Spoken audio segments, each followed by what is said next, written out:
I can't wait to return to the office and fire him. Those were his words. I was just minding my own business at an activity when these two guys were having a conversation right behind me, and one of them stated, I can't wait back to return to the office and fire him. I almost turned around to look, but I was like, you know what? Mind your own business. Yes, that's what I tried to do. But I kept thinking of this statement over and over and over. And it made me realize that many of us really are very comfortable where we are.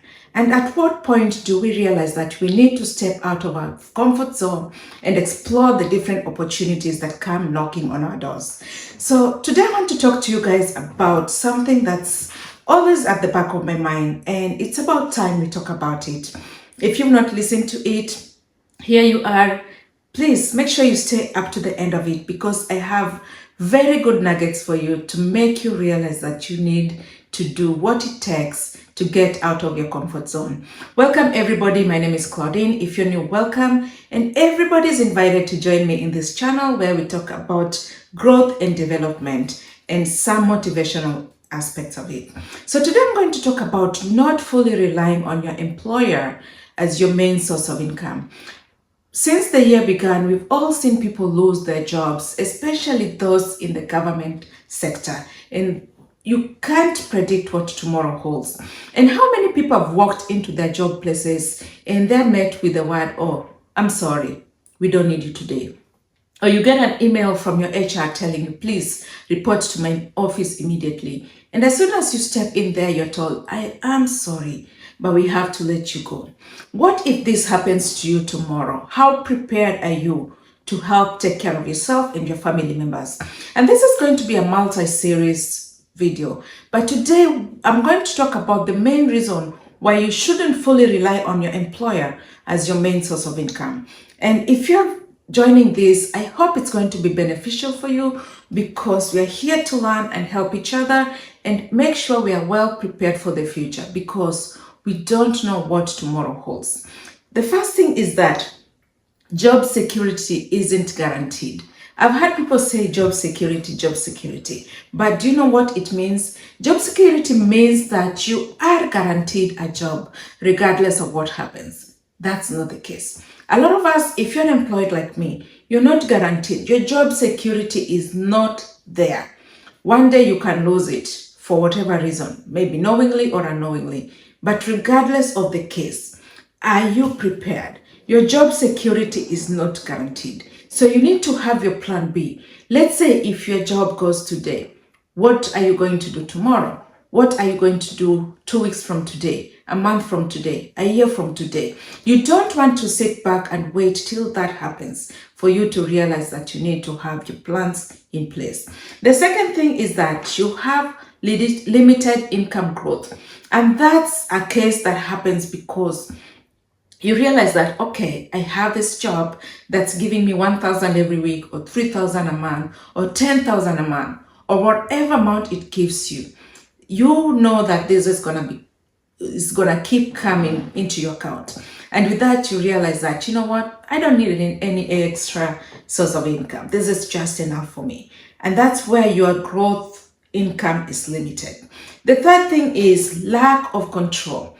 As I mentioned earlier, you don't have control over your job. It may go tomorrow, it may go today, it may go in a year. But if that happens, what are you going to do?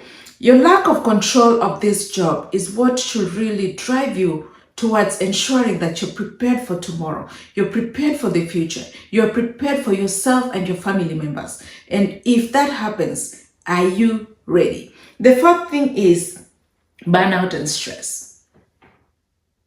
This is my passion area, and I have a full video that I did a couple of months ago, if not a year ago, about burnout and stress. This is one thing that a lot of us find ourselves working, and more work, and not taking time for ourselves. Burnout and stress is one of the major things that help reduce productivity at work. And sometimes you don't even have control over it. It's what your boss puts on your table. It's what your customers put on your table. Before you realize that all you want to do is offer your services, keep offering your services, and you forget to take good care of yourself, which leads to burnout, which leads to stress, which leads to other issues, including mental health and medical issues. So make sure you're taking care of yourself. And that's one thing that you may not be able to do when you rely fully on your job and not able to even take a day off for yourself or even a weekend off just to take care of yourself, relax and rejuvenate and go back to work. The fifth is missed opportunity to grow wealth. This goes hand in hand with lack of growth, which I talked about earlier.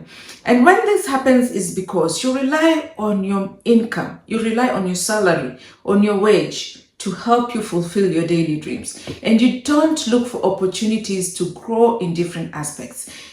Things like climbing up the ladder. Let's say if you're a registered nurse on the floor, this doesn't give you an opportunity to move up into the management, to move up into different aspects of creating your own employment or other side businesses.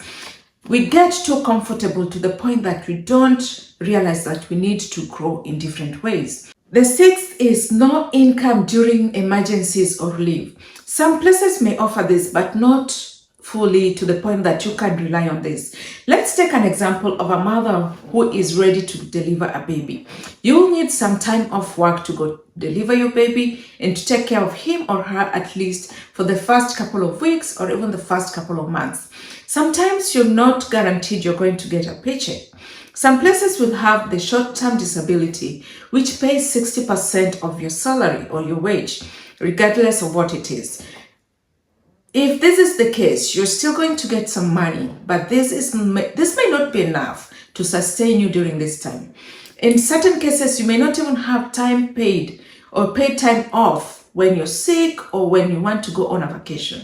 So this can limit you in terms of taking time off for well-needed times, well-needed days off away from work. In case you need to take care of yourself, you need to take care of your family, you need to take care of certain emergencies that come your way. Like let's say being summoned for jury duty. Some places will pay you, some places will not. And let's say like jury duty, if you are called to serve on a jury duty and you are expected to be there for 3 to 5 days during the week and your employer doesn't pay you for this, how are you going to make up for this money? This time lost. The government may be paying you something, which I believe is $50 per day for every day when you go there. But this may not even be equal to what you make in a day. To sum it up, this may not be enough for you as an individual or even for your family for your upkeep. Number 7, retirement might not be enough. Okay, retirement is key.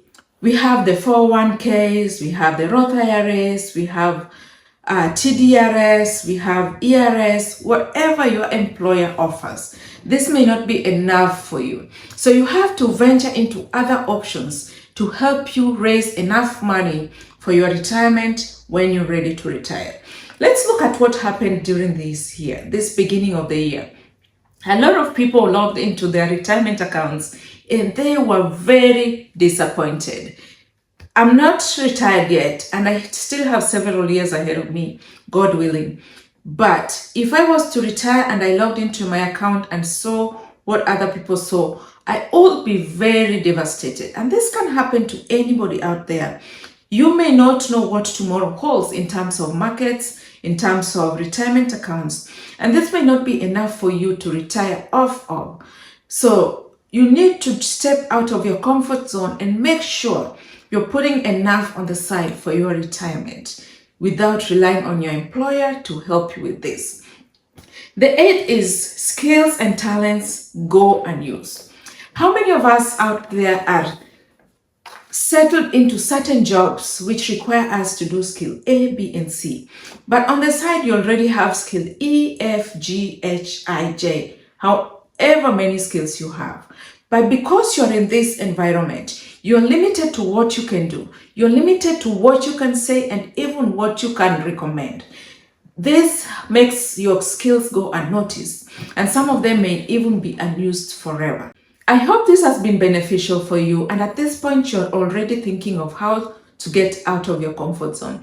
If you're looking for more opportunities to grow, more motivational videos, more ways to scale yourself in terms of your skills, in terms of what you know as an individual to help you grow and to help your family at large, please consider subscribing. Join me here because I'm yet to bring you more videos that will keep you going and keep you thinking and let you realize that you have more potentials than somebody has told you, than somebody has enabled you to utilize. Until next time, peace out.